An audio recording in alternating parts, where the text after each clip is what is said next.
자, 오늘부터 이제 드디어 본격적으로 라오디기아 교회 이야기를 좀 들어가 보겠습니다. 하여튼 제가 할 수 있는 대로 최대한 깊이 있게 좀 하고요. 한 번에 이해를 못하면 또 반복하면서 한번 공부를 해서 오늘 우리 시대에 주시는 이 교회 기별들을 최대한 이해하는데 한번 집중을 한번 해보도록 하겠습니다. 여러분, 이 라오디기아 교회는 7교회 중에 마지막 교회죠, 그죠? 이 이름의 뜻이 뭔지 아십니까? 라오디게아. 이름의 뜻이 의로운 백성 또는 이제 심판받은 백성.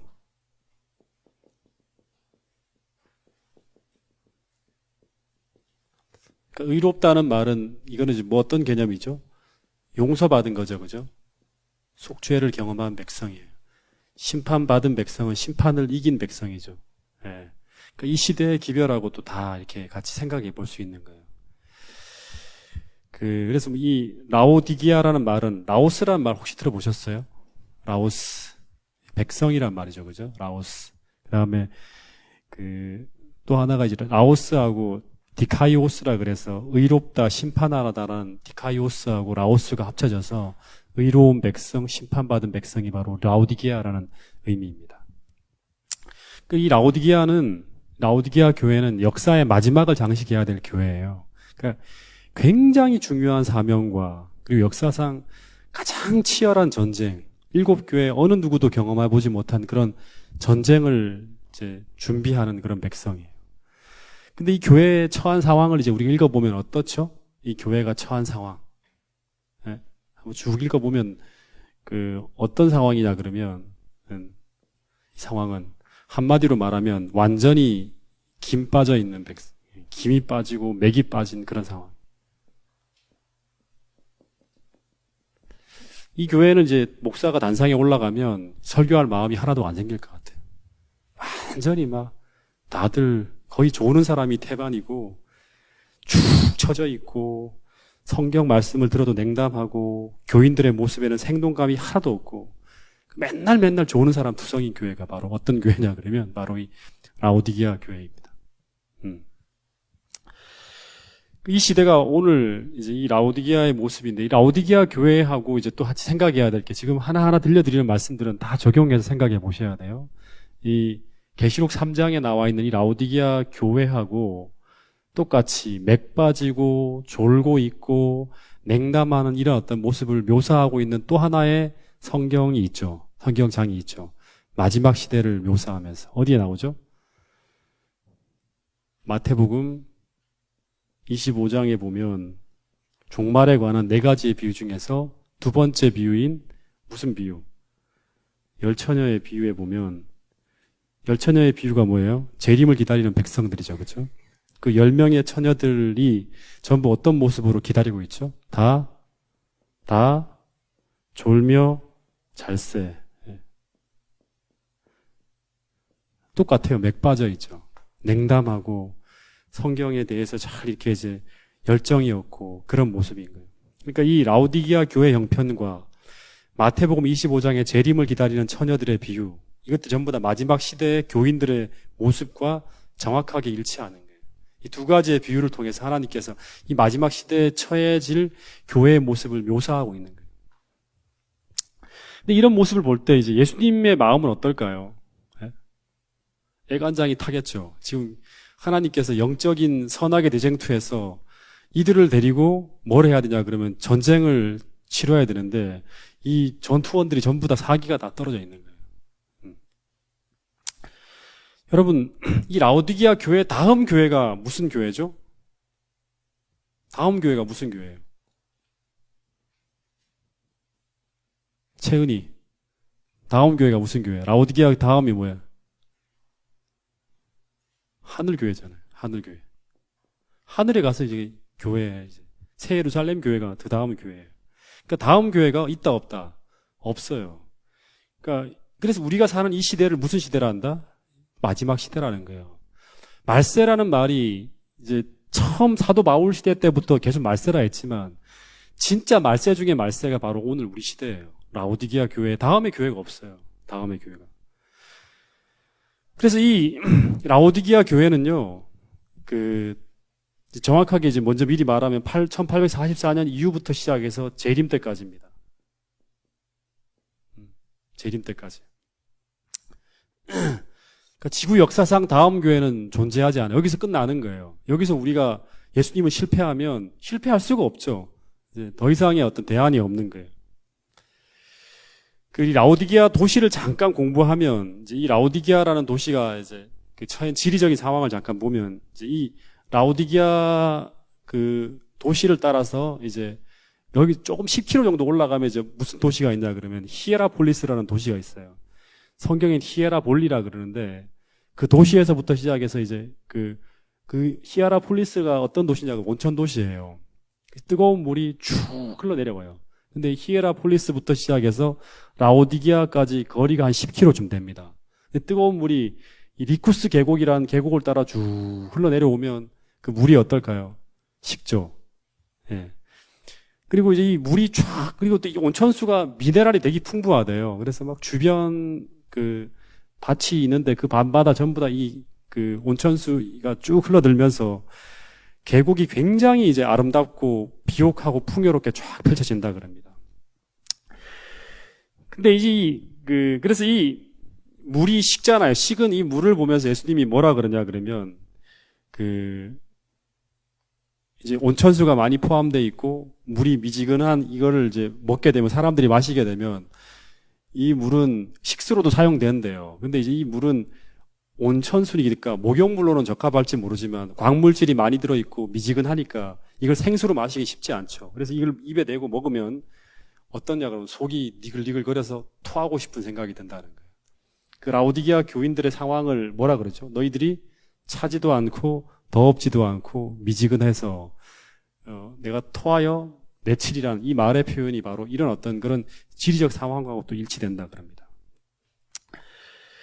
그리고 이제 도시가 굉장히 발달돼 있어요. 그러니까 아마 7개 도시 중에서 제일 어떻게 보면 문화적으로 발달한 도시가 이 도시가 아닌가 생각이 들 만큼 가장 부유하고 주변의 산지들로부터 모든 어떤 농산물이 막 차고 넘칠 뿐 아니라 그 상업, 경제, 그 다음에 이런 모든 산업의 중심지여서 당시 세계에서 가장 부유한 도시 중에 하나가 바로 이 라오디게아라는 도시였다 그럽니다. 그러니까 너희가 스스로는 부유하여 부자라 하나 하는 말이 여기서 나오는 거예요.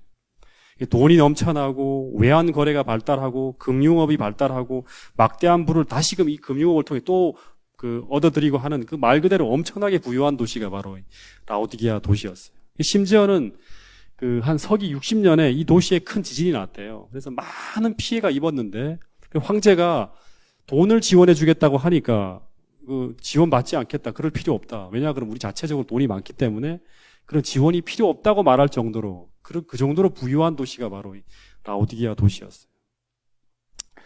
또 하나는 이 도시에는 유명한 의과대학이 있어요. 그래서 이 의과대학이 이제 의과대학에서 개발해서 나온 한 약이 있는데 그 약이 안약이에요. 안약.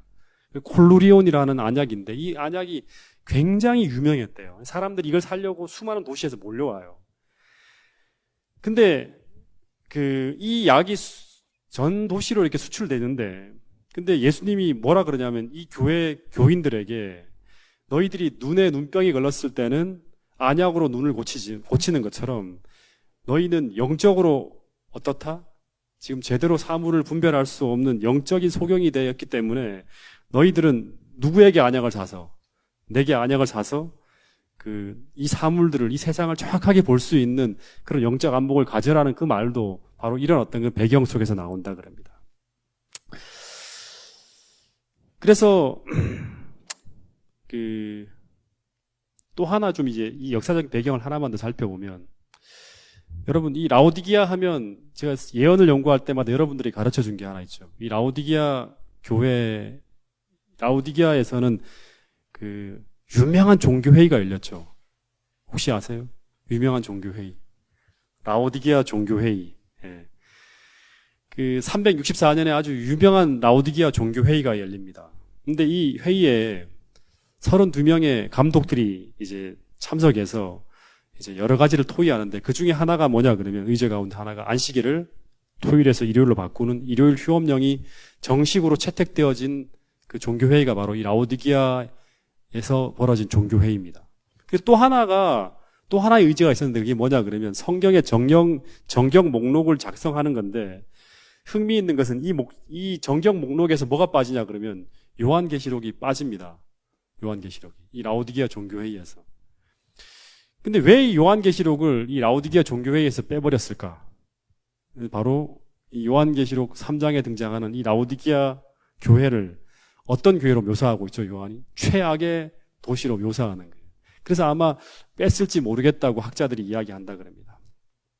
자, 어쨌든 이 정도 배경을 가지고 한번 이제 본문으로 들어가 보겠습니다. 3장 14절 한번 같이 읽어보겠습니다. 요한계시록 3장 14절 같이 한번 읽어보겠습니다. 시작.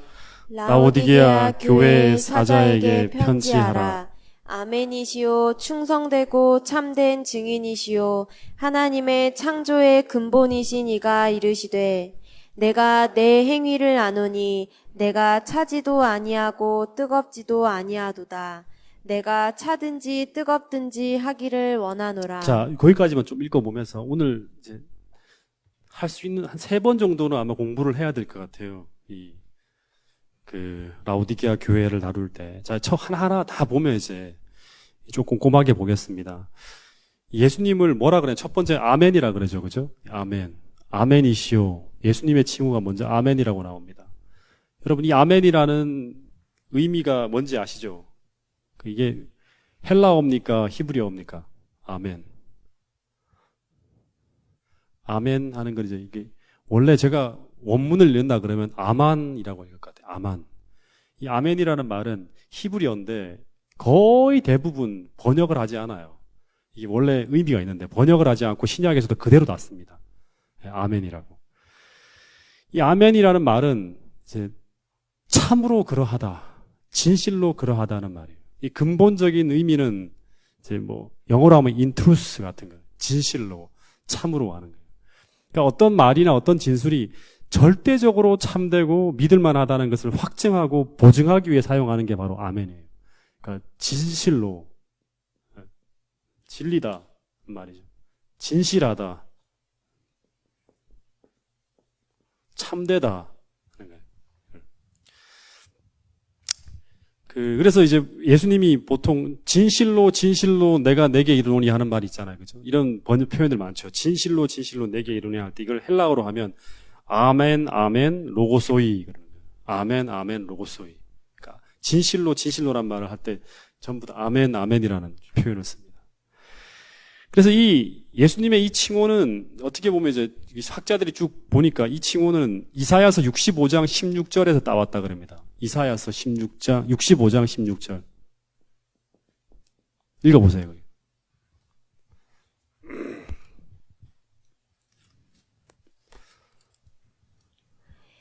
이러므로 땅에서 자기를 위하여 복을 구하는 자는 진리의 하나님을 향하여 복을 구할 것이요 땅에서 맹세하는 자는 진리의 하나님으로 맹세하리니. 네, 이 진리의 하나님이란 말이 이게 이제 그러면 진리란 말이 아멘이에요. 아멘. 진리의 하나님이란 말이 아만 엘로힘 하는 거예요. 아만 엘로힘. 그러니까 진리의 하나님. 다시 말하면 이 진리의 하나님이란 말은 진실하신 하나님이죠. 그죠? 진실하신 하나님으로 맹세하라. 진실하신 하나님. 이 진리의 하나님, 아만 하나님 다 이제 같은 표현이거든요. 진실된 하나님. 그리고 하나를 좀 더 보면 이 아멘이시여 충성되고 참된 증인이라는 표현을 생각하면서 신약의 한 성경절을 하나 확인해 보면 고린도후서 1장 20절 한번 보세요. 고린도후서 1장 20절. 하나님의 약속은 얼마든지란 말은 어떤 것이든지라는 거예요. 어떤 것이든지 아무리 어렵게 보인다 하더라도 어떤 것이든지 얼마든지 그다음에 그리스도 안에서 예가 되니. 예, 그리스도 안에서 예가 된다는 말이 뭐예요? 그리스도 안에서 다 예스 성취된단 말이에요. 예가 되니 그런즉 그로 말미암아 우리가 아멘하여 아멘하여. 그 다음에 하나님께 영광을 돌리게 되느니라. 네, 이 말은 하나님께서 약속하신 약속들은 얼마든지 어떤 약속이든지 단 하나라도 허지로 돌아가지 않고 그리스도 안에서 다 뭐가 된다? 예스, 예가 되어서, 다시 말하면 다 성취되어서 다시금 그분에게 찬양과 영광이 돌아가게 된다는 말이에요. 그래서 이 그분의 칭호가 아멘이고 충성되고 참된 증인으로 나타난다는 말은 바로 이런 의미예요. 정확하게 말하면 고린도후서 1장 20절 말씀.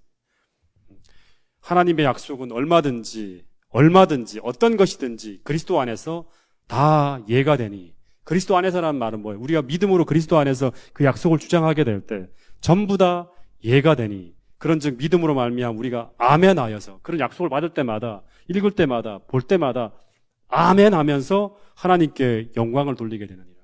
이게 다 성취될 때 그게 전부 다 하나님께 영광이 돌아간다는 말이에요.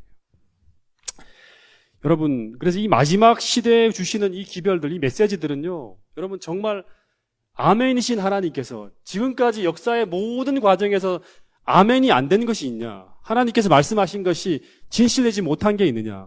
진리의 하나님께서, 진실되신 하나님께서 말씀하신 것이 다 이루어졌음을 보면서 이 다음에 나오는 약속들을 주목하라는 얘기예요. 그 다음에 또 하나가 있는데, 예수님의 칭호 가운데 아멘이요, 그 다음에 충성되고 참된 증인이시요, 그 다음에 또 뭐가 나옵니까? 창조의 근원이신 이가, 창조의 근원이란 말은 창조의 근본이란 말인데요.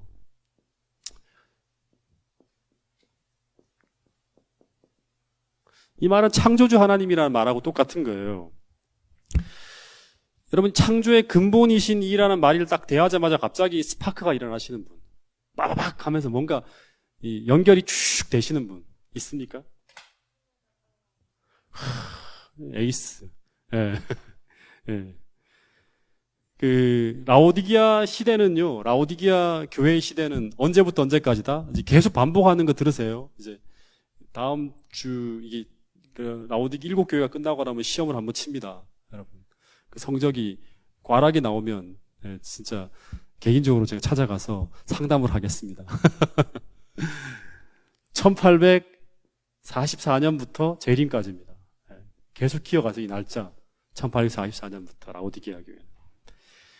이 시대에 전파되기 시작한 기별이 뭐다? 지금부터 우리가 교회가 탄생하는 게 1860년대죠, 그죠? 이 대실망이 1844년 벌어지고 난 다음에 이 재림교회가 지금까지 대총의 미션 팔리시라든가 이런 대총의 이제 어떤 그런 이 재림교회 사명을 진술하고 재림교회의 미션 팔리시 같은 걸 읽어보면 재림교회가 존재하는 목적은 뭐예요? 이 마지막 시대에 우리가 전하는 기별이 뭐예요? 새천사의 기별이에요. 그래서 이 새천사의 기별을 공부하기 위해서 지금 어떻게 보면 계시록을 연구하는 거예요, 우리가.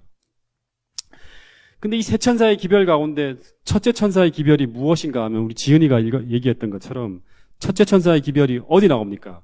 여러분 이거 계시록 공부하면서 암기하세요. 계시록 14장 6절부터 시작해서 13절까지가 새 천사의 기별이 쭉 나오는데 계시록 14장 7절에 나오는 말이 첫째 천사의 기별이죠. 이게 뭐예요? 하나님을 두려워하고 그에게 영광을 돌리라.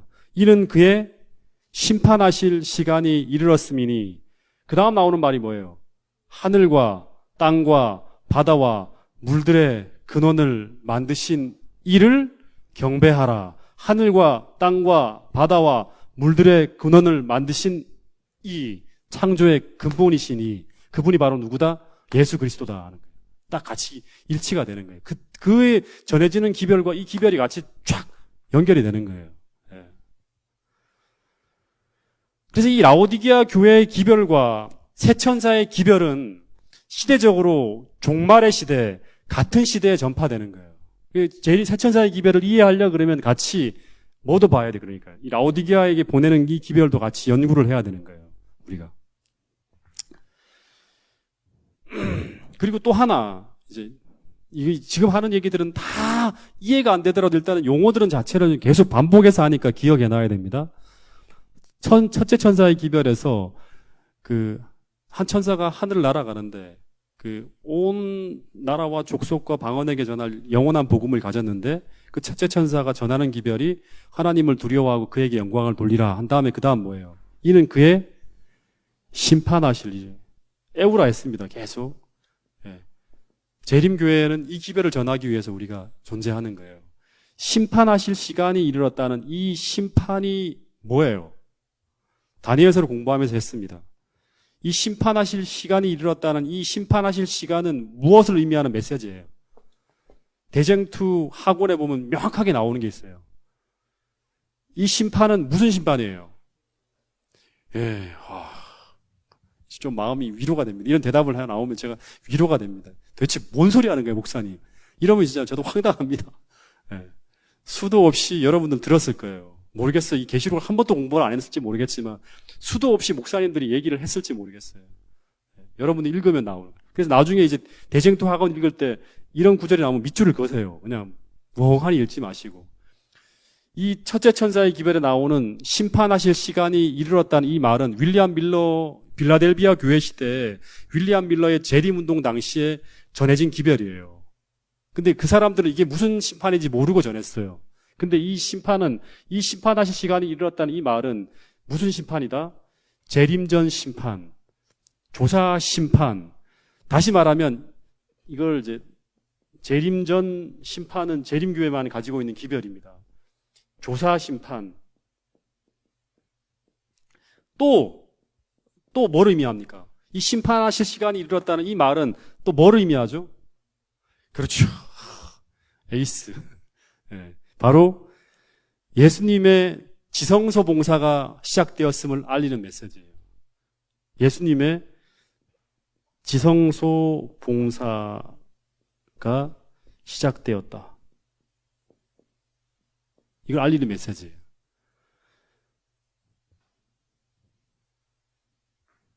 이 시대를 무슨 시대라 한다? 대속죄일 시대라 한다. 그러니까 여러분 자꾸 이걸 모아야 됩니다. 모아야 돼요. 다 떨어져 있는 것들을 하나하나 다 모아봐야 돼요. 이 빛이 전부 다 마지막 계시록에 다 모여지고 계시록에서도 새천사의 기별에 다 모아져야 돼요. 예. 이해가 안 되시죠? 예? 이해가 되십니까? 예? 이경주 집사님. 네? 그 성소는요. 다시 한번 또 계속 반복할 거예요. 성소를 보면 성소는 크게 세 칸으로 나눠진다 했죠. 성소는. 제일 앞에는 뭐예요? 뜰이 있고. 이 성소 얘기를 이제 재림교회 성소 연구를 하면서 새천사의 기별이 빛이 이렇게 모아지게 되고, 그러면서 재림교회 미션이 거기서 나오는 거예요. 옛날에 제가 다니엘서 공부하면서 다 했지만 한 번 더 설명을 드리면 성소는 뜰이 있고, 그 다음에 성소의 첫째 칸은 성소고, 그죠? 둘째 칸은 지성소예요.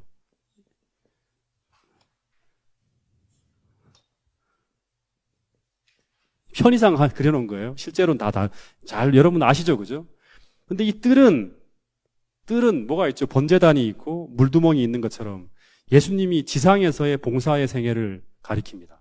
예수님 초림 때 번제단에서 예수님이 돌아가시죠. 어린 양으로 제물로 돌아가시는 그걸 쫙 묘사하는 거예요. 그리고 십자가에서 번제단에 돌아가시고 난 다음에 그 다음에 속죄가 이루어지는 거예요. 물두멍에서 속죄가 이루어지는 일이 벌어지고 난 다음에, 그러니까 이때가 언제예요? 그러면 AD 31년까지의 이야기죠, 그죠? 네. 그래서 AD 31년에 예수님이 뜰에서, 다시 말하면 이 지상에서 어디로 가시죠? 하늘로 올라갑니다. 승천하는 거예요. 승천해서 어떻게 되죠? 하늘 성소의 첫 번째 칸으로 들어가는 거예요. 그게 이제 나중에 계시록 4장을 보면 나옵니다. 올라가시면서, 그러면서 31년에 뭐가 내려갑니까? 오순절 성령이 역사하는 거예요. 예수님이 하늘 성소에 그 왕으로서 취임하신 장면이 탁 나오는 거예요. 그래서 성소 앞에 보면 이제 뭐가 있습니까? 7 금초대가 나오잖아요. 그죠? 7령, 그 앞에 서신 아버지 보좌 앞, 이 전부 다 묘사들이 다 같이 연관되어지는 거예요. 성소에서 봉사를 계속 해 오시다가, 그 다음 1844년은 어디서 나온 거예요? 다니엘 8장 14절. 예. 그래서 이 다니엘 8장 14절에 나오는 이 용어는 2300주야까지는 그때 성소가 정결해진다는 말이 나오죠. 그러니까 또 써야 돼, 여기. 성소 정결이라는 말은 지성소 봉사의 때 사용하는 용어예요. 아셨죠? 그래서 지성소 봉사가 시작되었다는 말은 성소의 7절기 가운데서 장막절 바로 앞에, 다시 말하면 초막절, 재림을 상징하는 그 초막절 바로 앞에 벌어지는 대속제일의 봉사가 시작되었다는 걸 알리는 거예요. 대속제일이 끝나고 나면 뭐가 온다? 재림이 오는 거예요. 라오디게아 교회가 끝나고 나면 뭐가 온다? 재림이 이루어지는 거예요. 세천사의 기별이 전해지고 난 다음에 뭐가 온다? 재림이 이루어지는 거예요. 그래서 이 지성소 봉사가 시작되었다는 걸 알리는 게 뭐예요? 심판하실 시간이 이르렀다는 거예요. 그래서 이 정결이, 성소 정결이란 말과 대속제일 시대가 열렸다는 말과 지성소 봉사가 시작되었다는 말과 재림전 심판이 시작되었다는 말과 다 같은 용어들이에요, 전부 다. 1844년에 예수님이 이제 성소에서의 첫 번째 칸에서의 시대를 끝마치고 뜰의 시대가 끝나고 성소의 시대가 끝나고 그 다음에 세 번째 마지막 시대인 지성소 시대를 여는 거예요. 한 문을 열고 열린 문이 있잖아요, 그죠? 빌라델비아 교회 한 문을 열고 닫을 사람이 없는데 그 한 열고 한 문은 닫게 돼요. 그래서 이 지성소로 들어가시는 장면이 어디 나온다? 다니엘 7장 10절 한번 펴보세요.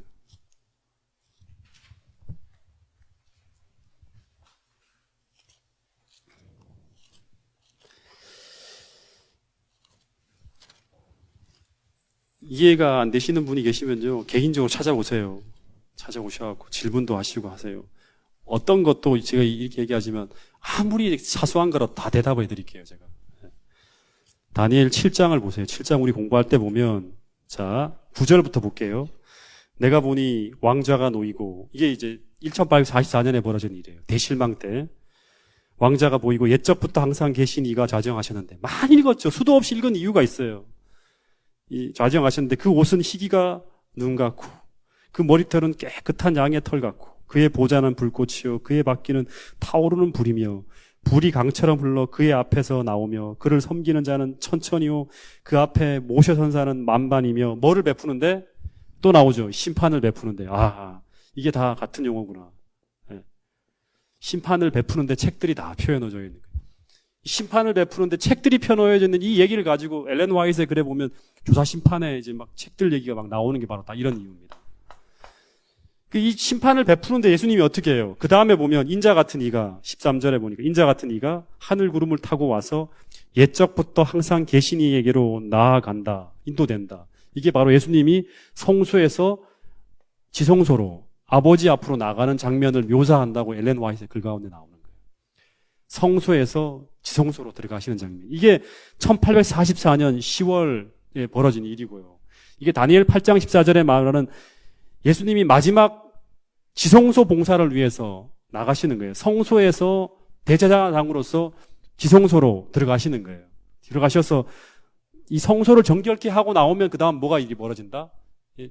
대속죄일 봉사가 끝나면서 모든 죄가 다 도말되어지고 그 다음에 마지막 재림을 하시는 거예요.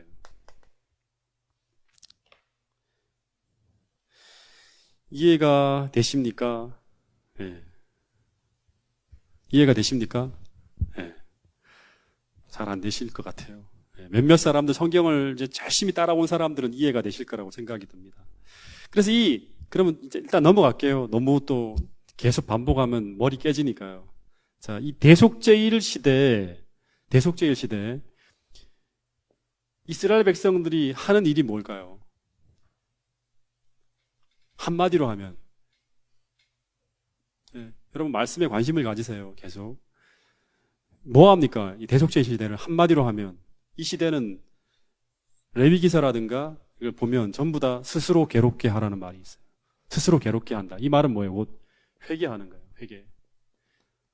속죄가 크다. 작은 속죄는 매일같이 이루어지죠. 성수에서. 대속죄일이라는 말 뭐예요? 모든 1년 동안 쌓여졌던 모든 죄. 다시 말하면 아담의 죄부터 시작해서 모든 재림 전까지 모든 사람의 죄를 다 어떻게 하는 거예요? 도말하는 거예요. 대속하는 거예요. 대속죄하는 거예요. 그래서 이 시대에 이스라엘 백성들은 뭘 해야 되냐 그러면 재림 전 심판, 교사 심판에서 이기기 위해서 다시 말해 하나님 백성으로서 끊어지지 않기 위해서 이 시대에 해야 될 제일 중요한 일이 바로 뭐냐면 회개예요. 그래서 이 라오디게아 교회에 보내는 기별을 다 읽어보면 한마디로 하면 회개하라는 거예요. 회개하라는 거예요. 아시겠습니까? 그래서 이 라오디게아 시대에 수많은 책망이 쏟아지는데 결론은 뭐냐 그러면 19절에 보면 열심을 내어 뭐 하라? 회개하라는 거예요. 다 모든 용어들이 다 들어맞죠. 전부 다. 네. 그래서 이 라오디게아 교회에 보내는 이 기별은 성소의 마지막 시대, 세 번째 이제 시대를 여는 거예요. 지성소 시대를 여는 것이고 그 마지막 시대에 보내는 기별이 바로 뭐라 그러면 이 대속제일 시대에 표상적으로 보여줬던 그 시대에 보내졌던 그 기별하고 똑같이 회개하라는 거예요.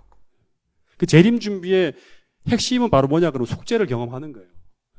오늘 내가 믿음으로 주님의 그 보혈을 의지해서 내 양심이 살아있고 하나님이 용서받은 사람으로서 계속 우리의 모습 속에서 그런 증거들이 나타나야 될 시대가 바로 뭐냐 이 대속죄일 시대.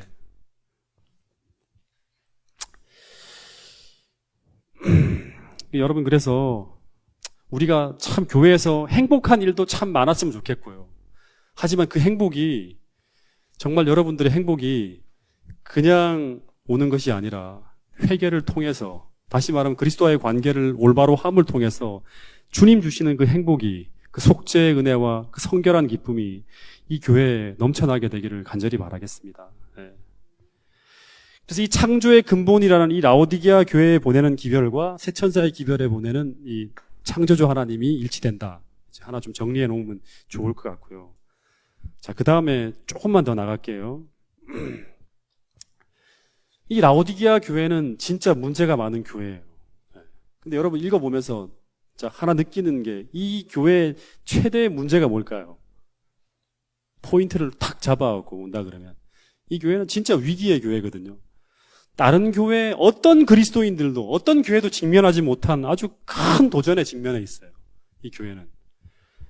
용이 분노하여 돌아가서 그런지 모르겠지만 큰 문제에 직면하고 있어요. 이 교회 이제 문제들만 오늘 이제 얘기를 하고 다음 주에도 좀 더 얘기하고 난 다음에 이제 마지막 세 번째 시간에 좀 확실하게 다 정리를 할게요. 제일 큰 문제가 뭐죠? 첫 번째 나오는 문제가 뭐예요? 이 교회는 뭐냐 그러면 미지근해요. 미지근한 거예요. 이 교회의 그 특징이에요. 신앙이 미지근하다는 게 뭐죠? 신앙이 미지근하다. 네. 뜨겁지도 않고 차지도 않고. 네. 이 사람이 이거 뭐 교회 분명히 다니는 것 같은데 네? 참 묘한 거예요. 이 미지근하다는 말을 이제 좀 우리가 한번 생각하면 이게 어떤 신앙생활을 하고 있다는 거예요? 네.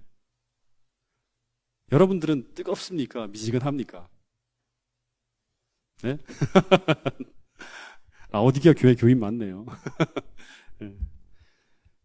미지근하다는 거는 제가 한번 생각하는 거예요. 여러분들 또 다르게 생각할지 모르겠지만 이 편리함만을 추구하는 신앙이에요. 왜냐하면 이 시대가 너무 익숙해요. 부자고 라오디게아 교회 도시 자체를 얘기했죠. 운동 경기 시설이 막 화려하고 그다음에 온갖 어떤 부가 몰려 들어오고 그다음에 사람들이 이제 누릴 수 있는 모든 문화적인 어떤 그런 편리함들이 다 있는 동네가 바로 뭐냐 그러면 이 라오디게아예요. 그러다 보니까 그 세상의 편리함 속에 흠뻑 빠져 있는 거예요. 그래서 이 당시에 라오디게아 교회의 신앙의 모습은 오늘 이 마지막 시대를 살아간 사람들의 신앙의 모습과 아주 비슷해요. 편리함만을 추구하다 보면 뭐가 없냐 그러면 헌신이나 주님을 위한 희생 이런 단어들은 듣기 싫죠. 그래서 오직 달콤함이라든가 자신들의 비유를 맞추어지는 그런 말씀과 그런 신앙들만을 추구하는 것이 바로 이 시대의 신앙인들의 모습이에요. 조금이라도 부담되는 이야기가 나오면 그런 얘기 듣기 싫은 거예요.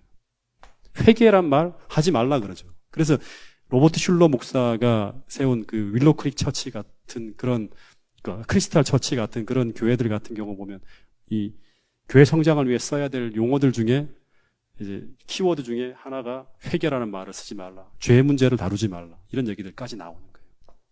다시 말하면 라오디게아 교회를 만들어가는 아주 좋은 것들을 다 쓰고 있죠. 그렇죠? 그 시대에 추구한 라오디게아 교회는 속죄의 시대인데 다시 말하면 회개하고 예수님을 만나야 되는데 그런 걸 못하게 하는 거예요. 교회에서. 성장을 위해서. 그리고 안식일 날도 이제 우리 교회 같은 경우를 맞춰 본다 그러면 이 교회도 안식일 딱 한 번 나오는 것으로 끝납니다. 예.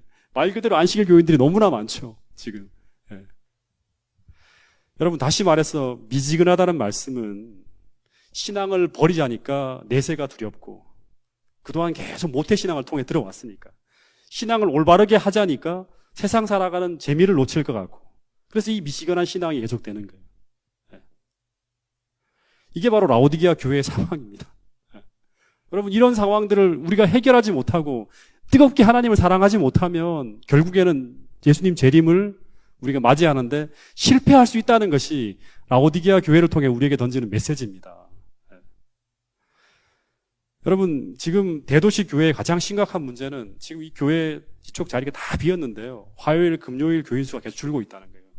심각하게 줄어요, 지금. 계속. 왜냐 그러면 이런 미지근함이 계속 더 점점 더 번지기 때문에. 여러분, 이런 것을 가지고 심지어 어떤 목사님들하고 얘기하는 가운데 그런 말까지 하더라고요. 목사님, 화요일, 금요일 예배 인원수가 주는 것은 선진국형 교회로 가는 자연스러운 변화라고. 그 변화를 인정해야 한다고. 왜냐 그러면 유럽에서부터 미국 전부 다 저녁 집회는 다 줍니다. 심지어 그 화요일, 금요일 예배는 아예 문을 닫아요. 교회들 안 나오니까. 여러분, 그래서 이 유럽이나 미국에서 그렇게 화요일, 금요일 문을 닫고 안식일만 모이는 그 신앙의 모습의 결과가 어떤지 아십니까? 어떤지 아십니까? 네? 교회 불이 다 꺼지는 거예요. 다 꺼져요. 그리고 안식일에만 나와갖고 설교를 듣는데 일주일 내내 뭐 합니까? 세상에 푹 빠져 있는 거죠. 재미와 오락에 다 끼어 있다가 하루 위로받기 위해 오는데 사람들이 거기에다 대고 어떤 기회를 던지겠어요, 목사님들이. 네. 교인 다 도망갈까봐 무섭죠. 네. 여러분, 그래서 이 흐름에 거세게 저항해야지만 우리가 살 수 있고 우리의 믿음을 보존할 수 있고 라오디게아의 교회의 질병을 타개할 수 있는 거예요. 여러분, 라오디게아 교회 상태로는 재림을 맞이할 수가 없어요. 라오디게아 교회의 상태를 극복하고 난 다음에 이 처방전이 나오잖아요. 그 처방전을 받아서 라오디게아 교회의 질병을 극복한 사람들이 마지막 남은 성도들이 돼서 결국 예수님의 재림을 맞이하는 대열에 서는 거예요.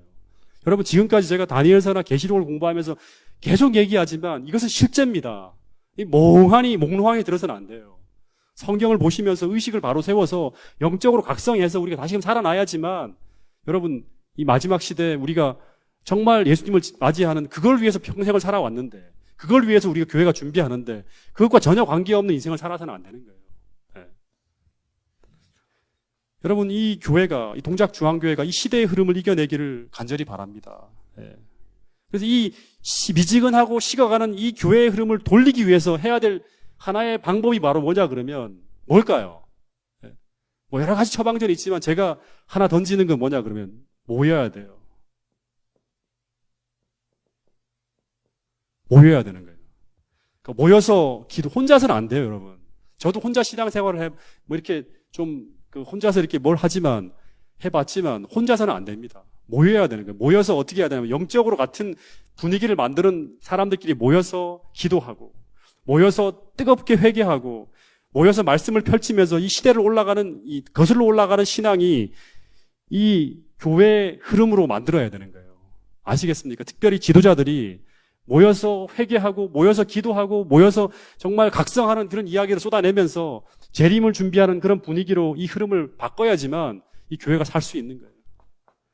지역적인 관심사들 서로 그냥 정말 아무것도 아닌 것 때문에 서로 다투고 갈등하고 하는 게 아니라 정말 큰 비전을 놓고 거대한 담론을 놓고 우리가 함께 고민하면서 이 교회 전체가 정말 우리가 다 같이 재림을 맞이하는 그 흐름 속에 이 교회가 갈 수 있도록 하기 위해서 진지하게 고민하는 일들이 벌어져야 한다는 거예요. 여러분, 그러한 모습들이 바로 라오디게아 교회의 병을 치유할 수 있는 거예요. 그래서 히브리서 10장 25절에 보면 이 한 말씀만 보고 기도하겠습니다. 히브리 10장 25절을 같이 펴보겠습니다.